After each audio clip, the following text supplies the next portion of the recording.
Hər halda qarşıdakı 6 ayda, yəni seçki dövrünə qədər biz Ermənistanda sakit siyasi mühit görməyəcəyik. Tərəflər bir-birinə qarşı kifayət qədər sərt münasibətdədirlər və güzəştlik etmək niyyətləri və ümumiyyətlə limitləri yoxdur deyə bilərik. Və o baxımdan Ermənistandakı siyasi qüvvələr hər biri onu müdafiə edəcək xarici qüvvələrə arxalanır və ondan dəstək istəyir. Necə ki, Kaya Kallas bildirdi ki, Ermənistan seçkilərlə bağlı Avropa İttifaqına dəstəklə bağlı müraciət edir. Çünki Avropa İttifaqı hesab edir ki, əslində bu heç də əsassız deyil.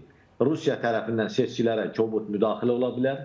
Biz bunu Moldovada, Gürcüstanda və digər keçmiş postsovet məkanı ölkələrində müşahidə etdik. Və bu baxımdan Paşinyan bunu anlayır. Ona görə həm özü oponentlərinə qarşı kifayət qədər sərt mövqe tutmağa çalışır və Alen Simonyanın da xəbərdarlığını məhz bu baxımdan dəyərləndirmək lazımdır. Əslində Ermənistan müxalifəti hesab edirəm ki, kifayət qədər ciddi şəkildə hüquqi və siyasi pozuntulara yol verib.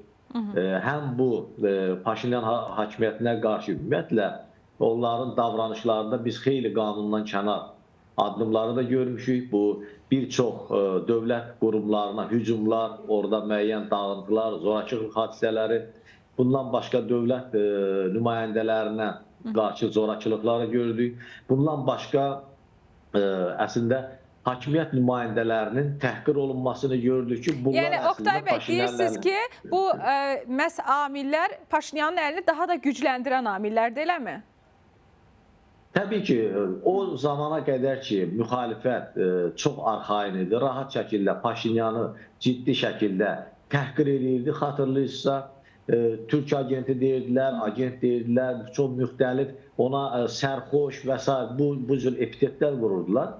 Amma son 5-6 aya diqqət etdiyimizdə fikir verib, Ermənistan müxalifəti də artıq özünün ritorikasında müəyyən korrektlər etməyə başlayıb. Çünki onlar da bilirlər ki, əslində indiyə qədər ciddi şəkildə bir çox pozuntulara yol veriblər və Paşinyan bu amillərdən istifadə edə bilər.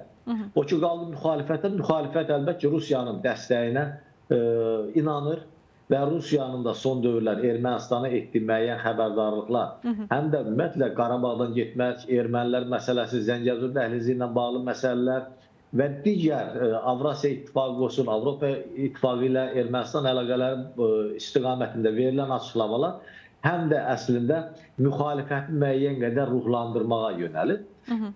Bütün hallarda biz Ermənistanda qarşıdakı 6 ayı olduqca gərgin bir atmosferdə keçəcəyini gözləyirik.